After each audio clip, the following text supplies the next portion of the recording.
और आप समझ लीजिए, हम सब लोग इतने बेहया हो चुके हैं, इतने बेगैरत हो चुके हैं कि हम जरा सा अगर हमारे आदमी में कहीं कमजोरी हो गई, जरा सी कहीं हल्का सा भी वो कमजोर पड़ा, हम पहले लोग हैं जो ये कहेंगे। हम बहुत कह रहे थे यार इतना नहीं करना चाहिए था, देखो देखो इसने इतना ज्यादा कर दिया था, हम इतने मक्कार लोग हैं।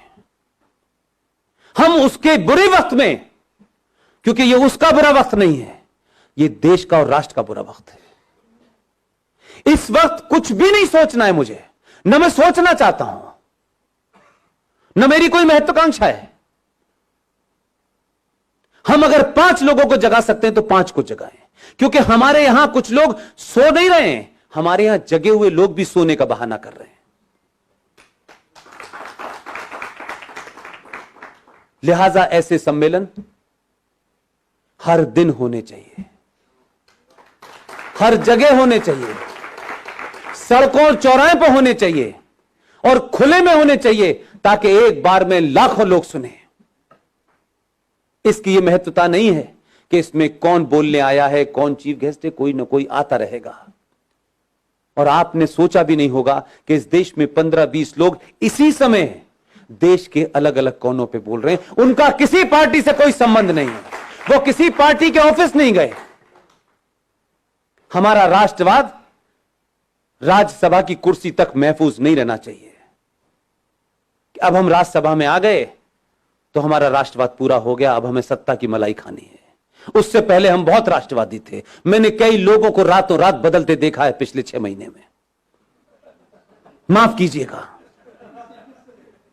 एकदम दुकान बंद हो गई है उनकी, अब वो पॉलिटिकली करेक्ट हो गए हैं। अब उन्हें उन लोगों में बैठना है जिन्हें इंटेलेक्चुअल कहा जाता है। अब उन्हें हिंदुत्व की बात करना थोड़ा सा ऐसा लगता है, भाई देखो हमें ध्यान तो रखना चाहिए, इस देश में 35 करोड़ मुसलमान हैं, तो 6 महीने पहले क्यों बोल रहे थे? इसलिए आपके यहां ईमानदारी नहीं है। 15-20 लोगों में, चाहे मेजर जनरल जीडी बख्शी हो, कर्नल RSN हो, सुशील पंडित हो, गौरव आर्या हो, ललित अंबरदार हो, इनमें से कोई एजेंडा है किसी का? रोज टेलीविजन पे आप देखते हैं, रोज कहीं ना कहीं भाषण चल रहा होता है उनका। किस लिए? क्या सिर्फ 90 करोड़ हिंदुओं में यही 10-15 लोग हैं? क्यों नहीं हर घर के अंदर 2-2 लोग पैदा हो रहे हैं? क्यों हम ये मानते हैं कि राष्ट्रवाद एक शाम में चाय पीने जैसा है कि थोड़ी देर के लिए राष्ट्रवाद भी बात कर लें? कुछ लोगों का राष्ट्रवाद 9 बजे रिपब्लिक टीवी देख के शुरू होता है और 11 बजे कहते हैं बस भारत माता की जय, सो जाओ। राष्ट्रवाद जीना होता है। अगर आपको अपने पे गर्व नहीं है, अपने इतिहास पे गर्व नहीं है, आपको बौनों जिन्होंने गुलाम बनाया है, अगर आप उनको महसूस कर रहे हैं, आप उनको मजबूरी में आपको झेलना पड़ रहा है, तो इसका मतलब यह है कि आपके अंदर कोई अपना स्वाभिमान नहीं है। जिसमें स्वाभिमान नहीं होता उसे राष्ट्र की कोई चिंता नहीं होती। उसको किसी भी हालत में रख दो, वो एडजस्ट कर लेगा, वो नाम बदल लेगा, वो धर्म बदल लेगा, वो लड़की की शादी करके एक नया रिश्ता बना देगा और नाम लगेगा, रख लेगा अपना शब्बीर कुमार। वो कुछ भी कर लेगा। अगर जागृत समाज होता तो उस दिन बोलना चाहिए था जिस दिन गुलशन कुमार की हत्या हुई थी। आप 3 चीजें रख रहा हूं रवि भाई, ध्यान दीजिएगा। इस देश की प्राइमरी एजुकेशन को हमने क्रिश्चियंस के हाथों सौंप दिया है, राइट? इस देश के इतिहास को हमने 70 सालों में कम्युनिस्टों के हाथों में सौंप दिया था। और तीसरी चीज बताऊं, इस देश का एंटरटेनमेंट आपने जिहादी मुसलमानों के हाथों छोड़ दिया है। आपकी तीनों चीजें आपके पास नहीं है। इसलिए गुलशन कुमार की हत्या हुई, आप समझे ही नहीं कि उसका क्या मसला था। गुलशन कुमार की हत्या भारत की एंटरटेनमेंट इंडस्ट्री के अंदर भजन, कीर्तन और मंदिर को बाहर कर दिया उसने। और अब मौला रे मौला होता है, लड़की हिंदू घर की होती है, लड़का मुसलमान घर का होता है। हर फिल्म में बताया जाता है इस्लाम कितना अच्छा है, हर फिल्म में बताया जाता है कि मुसलमान कितना अच्छा होता है। आपकी नई जनरेशन इसी चक्कर में गफलत में है। ना आपने खुद इतिहास लिखा है, ना प्राइमरी एजुकेशन आपके पास है, ना ही इंटरटेनमेंट का कोई नैरेटिव आपके पास है। इसलिए दिवाली पे सलमान की पिक्चर रिलीज होगी, ईद पे शाहरुख की होगी और क्रिसमस पे आमिर खान की होगी। आपकी फिल्म कहां बन रही है, कैसे बन रही है, पता नहीं है। हम अपने आइकॉन नहीं ढूंढते, और कोई आदमी राष्ट्र के लिए बिना किसी लालच के कोई काम भी कर रहा होगा तो सबसे पहले हमें उसी के अंदर कुछ नुस्ख निकालना होता है। हम उसको कैसे मजबूत करें इसकी हमें चिंता नहीं होती। हम एहसान करते हैं। हमारे दोस्त, बड़े अजीज, बेहतरीन इंसान विवेक अग्निहोत्री ने फिल्म बनाई ताशकंद फाइल। आपको कुछ कुछ चीजों का अंदाजा है? इस बार के एक बड़ा अवार्ड मिलता है, उस अवार्ड में 2 ही फिल्में फाइनल हुई लंबी 10 फिल्मों में से।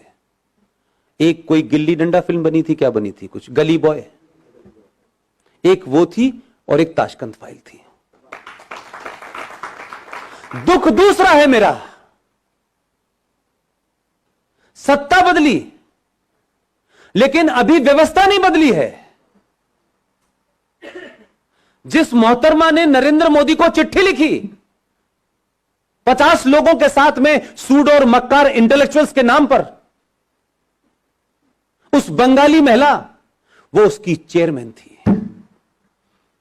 उसने ताशकंद फाइल को इसलिए नहीं लिखा कि उसने प्रधानमंत्री को चिट्ठी लिखी थी कि इस मुल्क में इंटॉलरेंस बढ़ गई है और हिंदू गुंडागर्दी सबसे ज्यादा हो गई है, तो वे विवेक अग्निहोत्री की फिल्म को उसने फाइनल नहीं होने दिया और गली बॉय को दे दिया।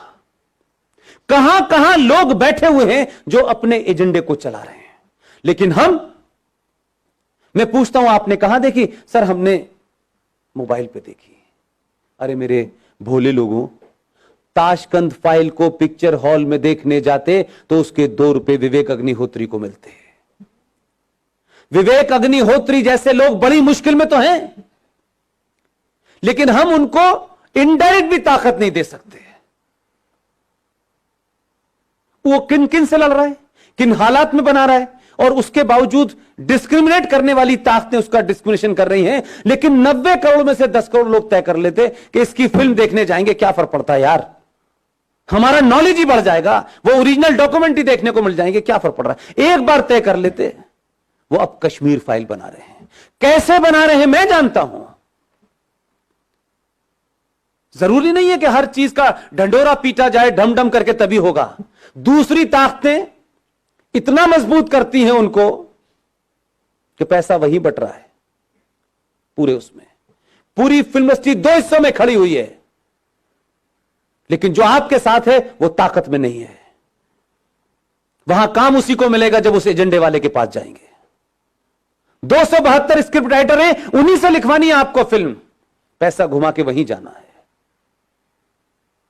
क्योंकि वो एक मिशन मोड में है, आप फैशन के मोड में हैं। हम अपनी कमियों को समझें। हमसे जो 1000 साल पहले भूल हुई थी मैं नहीं जानता क्या थी, लेकिन लगता है मुझे आज के दौर को देख करके कि कुछ भी नहीं होता, हिस्ट्री रिपीट हो रही है। लेकिन मैं इस बात से खुश हूं कि हम इस हिस्ट्री को रिपीट नहीं होने देंगे। आप सब लोगों ने मेरी बातचीत सुनी। मैं बहुत कुछ ऐसी बात जरूर कहता हूं कि आपको तल्ख लग सकती है, लेकिन यकीन मानिए अगर मलेरिया हो गया है तो दवाई कड़वी आपको खानी पड़ेगी, और अगर कैंसर है और कुछ लोग ये कहें कि नहीं नहीं नहीं तुम्हारे सर में दर्द हो रहा है, तो आप यकीन मानिए कि वो आपका दुश्मन है। कैंसर को कैंसर कहना सीखिए। अपने अंदर से कुंठा और इंफिनिटी कॉम्प्लेक्स को समाप्त कीजिए। आप गुलामों की जनरेशन नहीं है। आपका एक कालखंड आया है, बड़ी बड़ी, अमेरिका भी बहुत पहले गुलाम था, सब गुलाम होते हैं। हमारा वो दौर निकल गया, ये पहले यहां से गुलामी निकाली है। जिस दिन आप ये निकालेंगे, मुझे पूरी उम्मीद है अगले 500 साल तक 2019 रिपीट होता रहेगा। बहुत बहुत शुक्रिया, थैंक यू वेरी मच।